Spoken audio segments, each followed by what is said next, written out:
Hey, everybody. I hope you're having a great Sunday afternoon. And this is my pastor's letter. I was listening to a fella, I follow him on Facebook. He pastors churches um, in Australia, yeah. And he said, and he was talking yesterday on Facebook. He said, we're preaching from the lounge, and we're living in the lounge, and we're preaching to people who are sitting in the lounge. And so he's right. And here I am, seated on my lounge. Yeah, this lovely old couch. It's so comfy. The old comfy couch.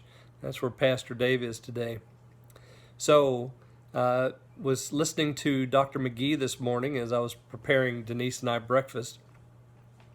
Dr. McGee was commenting on John chapter 21, and I just thought, man, that's the Lord's word for us today. So I went to John 21. I have my Bible here in my hand, and I was looking at John chapter 21, and that very first verse, I'm telling you, that just says it right there. Verse 1 in chapter 21 of John's Gospel, he says, "After this, Jesus revealed himself again to his disciples by the Sea of Tiberias."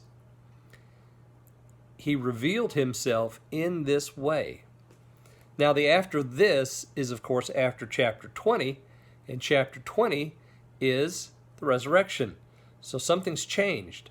And because it's changed, Jesus is revealing himself in a new way to his disciples. And he goes to the place where they are, and where the place where they are is where they need Jesus. And boy, I tell you what, are we not in that spot too? Things have changed drastically, but our need for Jesus hasn't changed. And do you know what? He's going to come to us too. And you read down through this, and of course, you know, after nearly 22 years of ministry at Creek Road, you know that this is one of my favorite passages. John 21, I absolutely love it. They're fishing, Peter and Thomas and who else is with him? Two other of the disciples, Nathaniel, they all went fishing with Peter. And John, of course, was there. And Jesus says, "Have you caught anything?" He called them children. Children, he said, "Have you caught anything?" And they said, "No." And he said, "Cast the net on the right side of the ship, and you'll find." So here we are. We're trying to figure out exactly what we're going to do and how we're going to do it and all of that. And all of a sudden, we hear Jesus saying, "Cast it on the other side." And that's exactly what we have to do. We have to be able to change at the direction of Christ. And apparently, right now, we're having to change. And change is tough. It's hard on old folks, especially like me. I like my routine a lot. And the Lord reminded me of that this morning in my prayer time. I was asking the Lord about, this, what I'm doing right now, and speaking to me about that. And I was looking in John 20 while I was praying, and he said, "David, now," he said, "don't, because you're out of your routine, remember that this is the Sabbath. Don't treat it like any other day, like you've got another day in the week to get stuff done." He said, "You don't. This is still the Sabbath. This is still the time for worship." So, that was a message to me this morning. I don't know if that will touch you or not, but just remember that even though we're out of our routines, we still have a Sabbath to keep.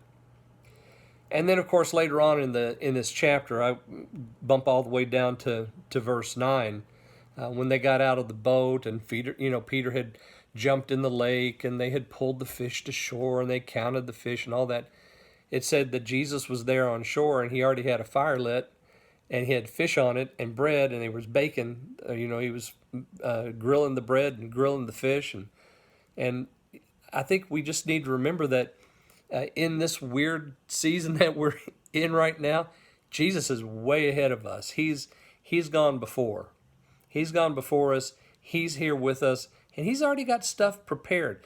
Your future may look uncertain, but know that Christ already has everything prepared for you on that shoreline. Whatever that future might be, whatever it might hold, he's got it all prepared. It's just a wonderful passage from John chapter 21. I hope you'll go there today and look at it. I hope you're enjoying these pastor letters. Listen, if you think there's somebody in your circle of influence who could use this, send it out to them. Send the whole thing out to them. We don't have to keep this to ourselves. This is for the church, for Creek Road, but I mean it for anybody who needs to hear it. So pass these along, and I hope you're having a great Sunday. Remember, this is the Sabbath. Rest today, worship today, seek the Lord today. There are lots of churches that are online doing stuff, so go look at their worship services. Enjoy some other sermons today. Make this a day where you focus your devotion. I hope to see you tomorrow, and in that time, I'll see you, and be well. Bye.